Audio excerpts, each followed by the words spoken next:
Florence Hutchison pour aider à sa petite Daphné qui avait quel âge quand elle a commencé son yoga? C'est autour de 5 ans 5 qu'on a ans. commencé. Elle l'a initiée au yoga. Elle était hyperactive, elle est toujours hyperactive. Ça ne changera pas. C'est pas quelque chose qui va changer. C'est quelque chose avec lequel il faut apprendre à vivre avec cette chose. Ça, puis elle aussi doit apprendre à vivre, puis utiliser ses énergies positivement, éventuellement. Mais elle a écrit, puis on va en parler maintenant, puis plus tard dans l'émission, elle a écrit un livre justement sur des postures de yoga. C'est merveilleux. Vous allez rester avec nous tout à l'heure, je vous montre des images. Mais là, je veux savoir, la petite à 5 ans, tu l'assoyais avec son tapis, sa couverture qu'elle pouvait mettre sur ses épaules, puis toi toute seule avec elle. On apprenait à faire nos postures ensemble. C'était notre moment pour connecter ensemble aussi. Parce que il y en a pas beaucoup de moments, quand on a un enfant hyperactif, on cherche ces moments-là de complicité, de créer une relation avec l'enfant. Puis on dirait que souvent, on est toujours en mode discipline. Fais pas ci, fais pas ça, touche pas à ça.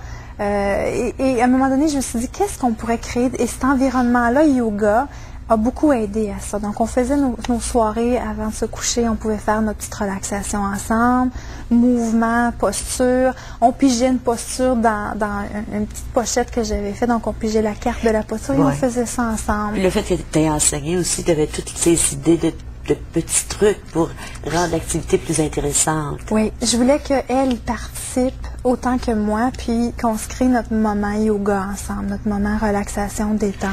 Puis elle a accepté. C'était magique et c'était aussi, elle se sentait bonne. Daphné a toujours eu de la difficulté dans les sports, beaucoup de difficultés à coordonner des mouvements. Donc, le yoga permettait cet espace-là pour créer une posture, puis qu'elle n'était pas parfaite, la posture, puis c'était correct. Oui. Et elle apprenait à être bien dans la posture, à respirer, développer des techniques de calme aussi pour se concentrer, mais aussi pour respirer quand elle vit de la colère. Donc, tout gérer ces émotions-là qu'elle pouvait vivre dans une journée. Parce que le yoga, c'est pas une technique, ça peut être très associé à une spiritualité. Oui. Mais ça peut aussi, il y a d'autres gens aussi qui pensent que c'est rien que pour se mettre en forme. C'est beaucoup plus, les bienfaits du yoga, ils sont énormes. Oui, énormes. Puis ça touche les 3 volets, donc tout le mental, les émotions et le corps. Et on apprend aussi à développer une estime de soi. On apprend à s'accepter. Parce que le yoga, on essaie de le faire dans la non-performance. Puis c'est un peu différent de ce qu'on vit dans le monde d'aujourd'hui. Donc on crée cet espace-là pour que l'enfant apprenne à se connaître, à s'accepter, puis à vivre avec ses impulsions. As-tu vu les changements après? Oui. Ou si c'était seulement ce moment-là où il y avait du calme? J'ai vu des changements dans les moments après où je disais « reviens à ta respiration ». Dans les moments dans la journée où ça allait plus, qu'elle était trop surexcitée, là, elle avait des techniques pour apprendre à se calmer. Parce que dire à un enfant « calme-toi », c'est quoi me calmer? Exactement. Donc, les techniques de yoga, les techniques apprises avec elle, que je lui ai montrées, puis que le professeur lui a montré aussi, parce que dans la classe, j'ai eu la chance d'avoir un prof qui faisait le yoga avec les enfants. Ces techniques-là, elle pouvait les répéter à des moments différents dans la journée. Donc, quand tu dis calme-toi, elle a au plus profond d'elle-même la connaissance de ce que tu veux dire. Elle apprend la technique. Oui, donc elle sait ce que ça veut dire être calme. Oui. Donc elle peut retourner avec une technique, elle peut retourner là. Oui. Pour dire à un enfant, calme-toi. Premièrement, quand un enfant n'a jamais été calme, il ne sait pas de quoi on parle. C'est ça. Puis il ne sait pas comment se rendre là. Exactement. Puis c'est un peu ça, vers ça qu'on l'amène à travers les exercices de yoga. C'est de leur montrer des techniques de gestion de leur impulsivité, de leur stress. C'est pas miraculeux parce que l'enfant va rester toujours avec ces problèmes-là, mais il apprend à gérer. Est-ce que tu penses on appelle ça un problème, puis je comprends pourquoi, mais est-ce que ça peut être un défi qui permet à une personne de découvrir des forces qu'on ne connaît pas encore, parce que ces enfants-là ont une raison, ils ont quelque chose, ils ont un cadeau, il n'y a personne qui est venu sur la Terre pour aucune raison, ou pour donner du trouble aux autres. Oui, je suis tellement contente qu'on en parle parce que moi, ça a été mon plus grand cheval de bataille de dire, cet enfant-là a des difficultés, on les voit partout dans tous ces secteurs, puis on parle de ça constamment. C'est quoi ses forces à elle, sa détermination, sa volonté, Elle est une petite fille merveilleuse, gentille. Donc, de découvrir ça, puis de maximiser ça, c'est vraiment là-dessus que moi, j'essaie de développer son éducation, de dire, bon, mais maintenant, Daphné, elle est bonne dans quel domaine? Qu'est-ce qu'elle aime faire? Puis d'essayer de pousser Daphné dans ces domaines-là, puis de montrer ça aux autres aussi. Leur grand cœur. C'est des enfants qui sont charismatiques. Ils ont une surabondance d'amour. Ils ont peut-être une déficience à un certain niveau, mais au niveau de l'amour, c'est une surabondance. Oui.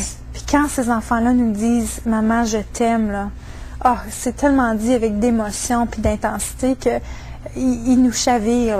Vraiment, on ressent toute l'intensité parce que ce sont des enfants intenses, c'est ça. Oui. En effet, cette intensité dans le mouvement et dans l'action, ils peuvent l'appliquer à autre chose dans leur vie. On peut le canaliser positivement. On peut les amener à être intenses, mais positivement. Puis c'est ça qu'il faut apprendre à découvrir en éduquant l'enfant. Elle est à l'école, Daphné. Est-ce que c'est une classe spéciale ou une classe, elle est intégrée dans une classe régulière? Elle est dans une classe pour enfants qui ont des troubles de langage. C'est une petite classe de 8 élèves. Elle a un professeur merveilleux qui comprend bien la dysphasie, les troubles de langage. Elle est vraiment chanceuse parce que c'est pas toutes les écoles qui sont équipées avec autant de services. C'est très inégal dans les systèmes scolaires de différentes régions. Donc, il y a des parents... Entre une école puis l'autre, c'est très différent. Oui. Donc, elle est suivie avec une orthophoniste aussi qui va la voir à l'école.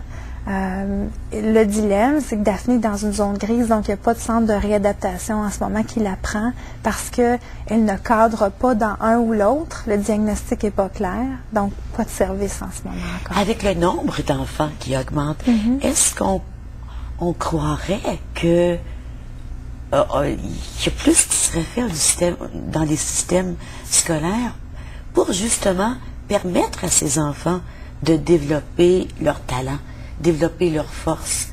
On ne peut pas rien dire, ces enfants ne réussissent pas, vont toujours vivre aux dépens de la société. Ces enfants intelligents qui veulent faire quelque chose, mais on les frustre. Oui. Puis on les amène dans un monde d'éducation qui est toujours dans leur faiblesse, donc apprendre les chiffres, les lettres, c'est sûr qu'on en a besoin. Mais je pense qu'il y a beaucoup à faire. Mon monde idéal ou mon école idéale serait de les amener à développer leur force. Donc, d'avoir des programmes plus individuels pour les amener aussi à être autonomes dans la vie de tous les jours. Mais de commencer tôt. Pas commencer au secondaire, commencer même au primaire. Absolument. Puis développer sur leur passion, sur ce qu'ils aiment, avec des thèmes qu'ils aiment. Mais cette école-là, pourquoi tu ne la créerais pas? Je suis gage qu'elle serait partie demain matin. Oui, je suis certaine. On s'en va à la pause. Au retour, tu nous parles des systèmes, des services offerts par l'entreprise que tu as créée, qui s'appelle pédago.ca. On s'en va à la pause, on revient dans quelques instants. Restez avec nous.